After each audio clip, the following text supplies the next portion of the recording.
Hello all. ఎక్కడికి పొద్దున్నే వెళ్తున్నాడు అనుకుంటున్నారా? ఎక్కడికి లేదండి.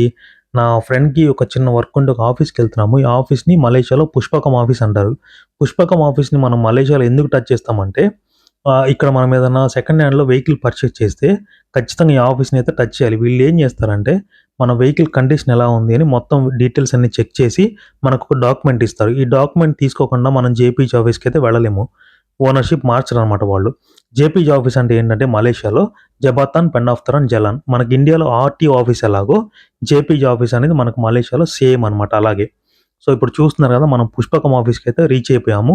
మీకేదన్నా పుష్పకం చేయడానికి డౌట్ ఉంది అంటే గనక నాకు కింద కామెంట్ చేయండి. నేను ఎలా క్లియర్ చేయాలి పుష్పకం అని నేను మీకు క్లియర్‌గా ఇన్ఫర్మేషన్ ఇస్తాను. సో, ఇప్పుడు చూస్తున్నారు కదా! నేను ఒక లైన్‌లోకి ఎంటర్ అయ్యాననమాట. సో, మేము ఆ లైన్‌లోకి ఎంటర్ అవ్వకూడదు. ఎందుకంటే నేను ఆల్రెడీ మా ఫ్రెండ్‌కి ఆన్‌లైన్‌లో స్లాట్ బుక్ చేసేసాను. ఇక్కడికెళ్ళిన తర్వాత వీళ్ళేం చెప్పారంటే, "మీరు రాంగ్ లైన్‌లోకొచ్చారు. ఇది ఆన్ ది స్పాట్ ఎవరైతే బుక్ చేసుకుంటారో, ఇక్కడికొచ్చి బుక్ చేసుకుంటారో వాళ్ళు మాత్రం ఈ లైన్‌లోకి ఉంటారు. మీరు ఆల్రెడీ ఆన్‌లైన్‌లో స్లాట్ బుక్ చేసుకున్నారు కదా! సో, మీరెళ్లి పక్కన వేరే లైన్ ఉంది. అక్కడ నిలబడండి" అని చెప్పారనమాట. సో, మనం హడావిడిగా మళ్ళా ఇమ్మీడియేట్‌గా షిఫ్ట్ అయిపోయానమాట ఆ లైన్‌లోకి. ఎందుకంటే ఇక్కడ పెద్ద లైన్స్ ఉంటాయనమాట. సో, ఇమ్మీడియేట్‌గా మనం ఈ లైన్‌కైతే షిఫ్ట్ అయిపోయాము. ఇందాక మనం చాలా సేపు అక్కడ టైం వేస్ట్ చేసాం పొయ్యి. సో, ఇక్కడ మీకు కనిపిస్తున్నాయి కదా! ప్రతి వెహికల్ కూడా లారీ గాని, బస్ కానీ ఏదైనా సరే ఇక్కడికి ఇన్స్‌పెక్షన్‌కొచ్చిన వెహికలే అనమాట. సో, ఇప్పుడు మీరు చూస్తున్నారు కదా! ఇక్కడ నుంచి ఇన్స్‌పెక్షన్ అయిపోయిన తర్వాత కార్‌లయితే బయటకొస్తా ఉంటాయి. ఇక్కడి నుంచి పెద్ద వెహికల్స్ బయటకొస్తా ఉంటాయి. లారీ, బస్సు అలా బయటకొస్తా ఉంటాయనమాట. ఇక్కడ మీకు కనబడుతున్నాయి కదా! Lorry and caravan and tractor ఇవన్నీ గూడా ఈ ఆఫీస్‌కి మనకి పుష్పక్ మన ఆఫీస్‌కి వెరిఫికేషన్‌కొచ్చిన ఇయ్యే అనమాట.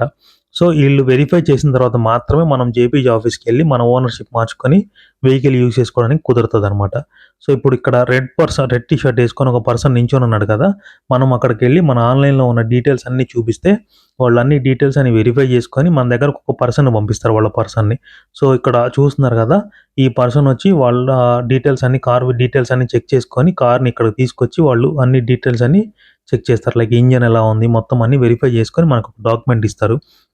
సో, ఇప్పుడు మీకు కనిపిస్తుంది గదా! సో, వీళ్ళు ఇలా వెరిఫై చేసిన తర్వాత మనకి కారైతే రిటర్న్ జేస్తారు. మన కార్ పక్కనే ఒక డోర్ ఉంటదనమాట. ఆ డోర్ దగ్గరికి పోయి మనం చెప్తే వాళ్ళకి, మనకు వాళ్ళు ఈమెయిల్ పంపిస్తారనమాట. ఆ ఈమెయిల్‌ని బేస్ చేసుకొని ఇమ్మీడియేట్‌గా మనం జేపీజీ ఆఫీస్‌కెళ్ళి ఓనర్‌షిప్ మార్చుకోవచ్చనమాట మనం.